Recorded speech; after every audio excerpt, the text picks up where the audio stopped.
Ladies and gentlemen, I am back and I'm ready to crush it in this video, and I'm going to help you guys understand. And today we're going to be, or in this video, we're going to be talking about tournament policies. These are my go-to, and these are things that I would want to follow, especially if it came to my son or daughter.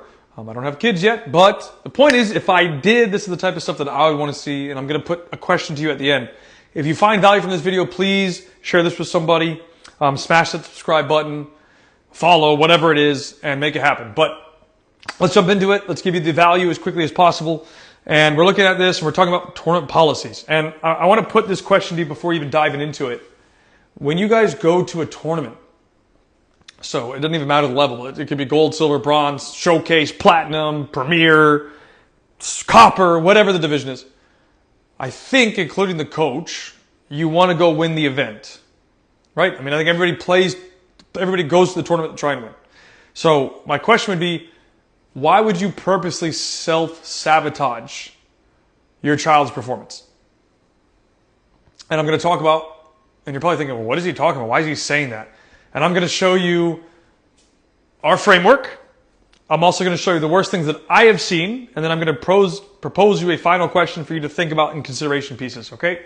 So here are the tournament policies, or what I call our framework, okay? So first thing, right off the jump, you go to a tournament, you know you're guaranteed to play 3 games minimum. So usually 2 games Saturday, game Sunday. Right, so you're going to have a game at 8 a.m. and then a game at 1. Okay? You need to make sure that your child is getting proper nutrition. Or let me rephrase that. I need to make sure that my son gets proper nutrition. I need to make sure that my son gets out of the sun. So he's no longer in the sun, blazing on him, especially because we live in Florida. Or any place that's going to start ramping up in temperature now with the sun, because we're getting into the summer months. Okay, hydration is so important. Like, water is so important, but people want to go to like Gatorade and Powerade. You want to use those, that's your thing. Cool, but water, you cannot change water. Making sure that the night before the first games, nutrition, hydration, and rest. The same 3 things I've already talked about. 2 should say rest as well, so we can put it here for you. But get out of the sun, aka rest. I'm going to also put recover. And we're going to talk about this in a moment. Okay, arrival time. Why it's important to arrive 1 hour before. And then the warm-up is going to be about 30 to 45 minutes before the game, depending on the age group and the level of the team. So arrival time, why is it 1 hour before? Well, we've always done 1 hour before because we feel it's important to get the kids together. Everybody's there. We all meet because, again, you can go to tournaments. Traffic can be terrible. Games could be delayed. Whatever circumstance could happen. It's better to get the kids there together to hang out with each other and spend time and then worry about the next step, right? Warm up and whatnot. Okay, but then the kids can get comfortable and be ready to play the game, right? You don't want to show up 20 minutes before kickoff. That does nobody any good. And I'm going to expand on that shortly. Okay, and like I said, warm up is 30 to 45 minutes prior to the game. Okay, now let's move forward. Okay, so when it comes to nutrition, rest, and hydration, here's the thing. And this is something that boggles the living crap out of me. Why do parents think that they can take their kids to go get fast food and that they're preparing the kid to actually play the game? Like, genuinely, I'm asking the question. Because I will go to tournaments, and even kids in our program, or I'll see kids at a restaurant, and it's like, you know, mom and dad will go to one place, but the kid will go get McDonald's or Burger King or any fast food chain. And it's like, you're literally setting your kid up to fail. It doesn't matter if he likes it. And if I was a parent, or what I would do is I'd be like, okay, you want to play these tournaments, right? Yes, Dad, I do. Okay, great. We're going to come to an agreement here. You want to go to these tournaments, you want to go to these games. We're going to require you, because you're asking to do this stuff from us, is to have a better nutritional standpoint. Well, Dad, I don't want it. Do you want to play the events? Because, like, you know, obviously you as a parent, you spend your time, your money. Why would you want to continue to reinforce poor behavior or poor choice? Right? Because, like, it's unreasonable to expect that your player can give its maximum output by having poor choices. So being out in the sun is a terrible choice. Eating freaking burgers and French fries, terrible choice, especially if it's from a fast food restaurant. Okay, like little things like that. You're setting your kid up to fail by allowing that behavior. And then you're going to get more pissed off because you're going to say, well, it's the coach's fault or whatever the circumstances. No, the first part is it's your fault. It'd be my fault as a parent if I'm allowing my child to do that. So that might be an idea that you want to have is, sit down with your child over dinner. Hey, you want to go to these tournaments, right? Yes. Okay, well, you have to play 2 games in a day.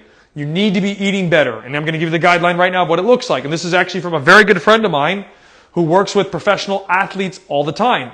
So MLB, Olympic swimmers, guys in the top level NCAA, college, right? This person does this kind of stuff all the time. So she gave me the framework. She said the meals should be 2 servings carb, 1 serving vegetable, 1 serving protein every single meal.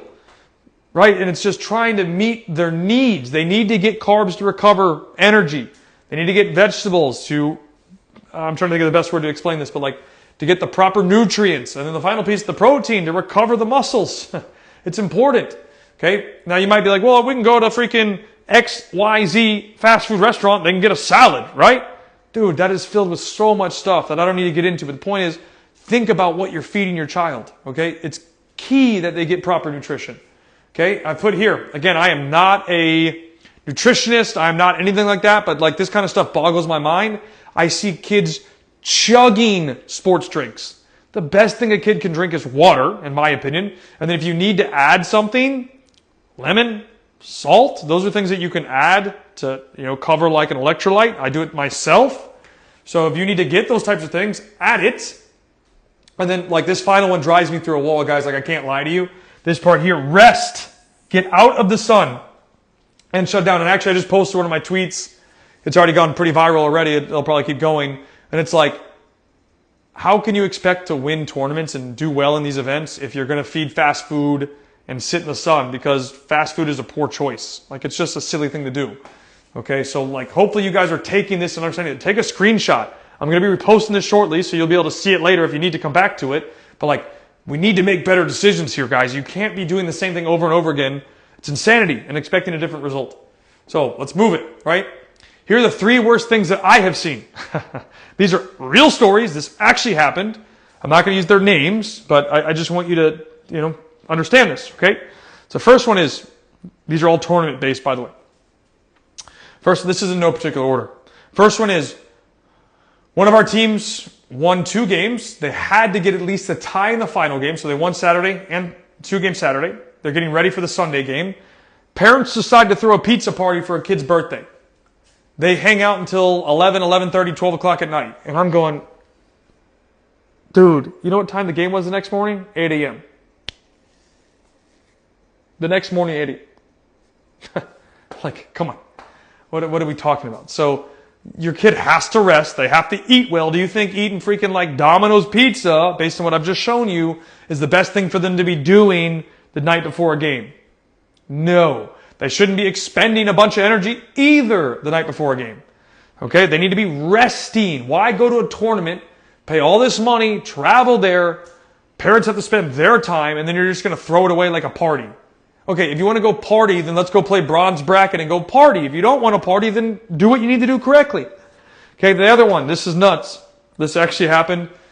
Players arrived 5 minutes before kickoff. 3 of them. And the parents couldn't believe after the game that their kids played 10 minutes. And like, we tell you to arrive 1 hour before. You show up 5 minutes before kickoff and you're going to complain about playing time? And their excuse was, well, we stayed so far away from the field. Is that my problem? You chose to stay somewhere. That's your fault. Plan accordingly. Right? So like we had a rule that like if you show up late, you don't start at least the half or play the half.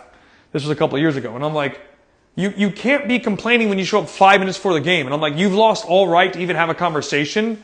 But of course the parent's going to say, well, I'm paying you and I want my son to play. I wanted your son to play too. But you decided to not do what you need to do responsibly and it cost everybody. Okay, so it was silly. We ended up losing that game, by the way, because of poor decisions. Right? I still had to be there at 8 a.m. Or no, I'm sorry, we had to be there at 7. The game was at 8. I had to be there at 7. I got there at 7. I had to do my job. Just like we're requiring or asking you to do your job. Last one, and this was actually bonkers. Parents rented, I think it was an Airbnb, so a house. They had a party. They all got drunk as hell. The kids were playing PlayStation. 2 of the parents got into a wrestling match. I don't know all the details, but I'm just quickly summarizing for you. Two of the parents got into a wrestling match. The next morning, and of course I don't know this at the time, but the next morning I get a call from one of the parents. He's like, hey, we're leaving. I'm taking my kid off the team. And I'm like, what happened? We're at this tournament. Everything was great. It's okay. No, I'm leaving because I got in an issue with a parent. We were staying together. We had a big fight. And I'm like, are you guys kidding me? Like, what are you doing? So I found out later from other parents that they had a wrestling match. And some other stuff happened that I don't even remember at this point. I'm just like, dude, what the fudge are you guys doing? Like, I'm laughing at this because it's like, why would you go to tournaments then? So like, for example, you can go to ECNL showcases. Are you going to go, mess around the entire time? Or are we there for business? Which is where I'm going to go with this here in a second. Okay, and I want to pose this question to you. If you want your child's team to win, are you prepared to do what is necessary to win? Okay? Which would be the basics. Rest. Nutrition. Hydration. And, hold on, B, which I have to write after this one, be serious. Like, I don't think anybody's asking for a lot. Like, tournaments aren't cheap. Why are you going to waste people's time? Give your kid the proper rest. They need to get out of the sun. They need to go to a hotel, whatever, lay down, go to sleep. Or at least just get out of the sun and rest. Okay, they need to eat well and they need to drink well. Okay, and then you guys need to be serious. So you're not doing silly stuff where you're throwing pizza parties for a birthday party or freaking fighting in a Airbnb or arriving 5 minutes for the game. Like, that's just not serious. Okay, and then if you're not committed to doing this stuff right here, so all this, if you're not committed to doing this, dude, then you should never expect your child's team to win, or at least your son to do well. At a minimum, your son to do well. At a maximum, the team to do well. And it's like, it's mind-boggling to me to see parents make those type of decisions, and it's like, then you get upset and say, well, I can't believe my kid's team didn't win. Well, did you feed them correctly? Did you give them enough water? Did you give them time to rest? If not, how can you expect them to be able to do this stuff? And I'll add this as final value to this. Tournaments are not a good thing for kids because it's too much game in one day. 2 games in a day is too much. And that's why, for example, like we went to the Easter International Cup, which was 2-3 weeks ago. I think 3 weeks ago at this point, maybe 2.5. And the rules are slightly different because if MLS teams come to play in the tournament, the games have to be shortened so that way they can meet the requirements because MLS teams are not allowed to play 2 games in a day. But every other tournament that's not MLS Next, maybe ECNL as well, I don't know, you play 2 games a day. 2 games Saturday, 1 game Sunday, if not a second game Sunday. So MLS said, hey, if we're going to have teams go to these other tournaments, they have to be a condensed format. So the games have to be under like 50 minutes. And that way you can play 2 games in a day. You can make that happen. Otherwise, no. And that's like a key thing here. You can't expect your child to win if you're not going to do the basics or the fundamentals correctly. If you are, then you can have, and I'll put it this way, if you are, you can have a chance to win because that means everybody else is also trying to do the right thing to win. But there can only be one winner. There can be a 2nd place, 3rd place, 4th place, 5th place, 6th place, 8th place, whatever, but there can only be one winner. Everybody's fighting for that one spot. So you just got to keep this in mind, man, when it comes to this framework, because I think this is critically important. Just summarizing this piece right here, right? The policies, the framework, proper nutrition, get out of the sun and rest. So like even if you're sitting, like I've seen parents like post up a tent and it's 100 degrees outside. No. Get into a restaurant, go back to your hotel, get the kid out of the environment to rest. Okay? Proper hydration. Make sure the night before, so Friday night, they're eating well, they're drinking plenty of water, and they're resting. They're not sitting down like this playing video games the whole night. That's not good for their legs. And actually, I'll add this as a bonus one for you I just thought about. So the other weekend, I had to drive, I live in Orlando, I had to drive to Bradenton, which was 2 to 2.5 hour drive. I got out of the car and my legs were killing me. Killing me. And I'm like, man, like I've been sitting down for 2.5 hours, my legs are dying. So where I'm going with that is, it's not good for the kids to sit in one spot for more than 1 hour. So like you think about a car, right? You're going to sit in a car. I don't have, I guess I could use my chair. Okay, you're going to sit in a car. I don't know how well you'll be able to see me, but you're going to sit in a car and you're going to sit like this. Legs bent, you're sitting in a chair like this, right? Kids are going to have bad posture. They're going to do a bunch of stuff that's not good for them. And then their legs are going to be stuck like this. And when you're sitting down for a long time, it impacts your mobility. It's like, it's not the same thing as jet lag, but it's very similar in my opinion, because the body is going to be malnourished. It's not really the right word for it, but I think hopefully you're catching my point here. They're not in the best preparedness for the match because they've been sitting down for 2 hours. So I got out of that car, I'm like, dude, my legs are dying. So my advice is, if you know you have to travel 2 hours, I would even say over an hour one way, you're going to have to consider getting there way earlier to let your child stretch their legs, get ready to go, because if you get there an hour before, I promise you their performance will drop. I don't know the exact number, but let's put a number out there. I would say at least by 25%. If they sit in a car for over an hour, legs bent like that, they don't have their legs up resting, minimum, they're going to decrease, in my opinion, by at least 25%. Okay? Mentally, they're not going to be as tuned in. Their legs are going to be bothering them. Physically, they're not going to be as tuned in. They're going to be in a world of hell. And you need to try and avoid those pitfalls. So I hope that helps. If you're going to be driving over an hour for a game, you're going to have to consider getting there significantly earlier. Otherwise, don't have the expectation that your player is going to play top because they've been sitting in a car the entire time. And it's not good for them to be in a car that long.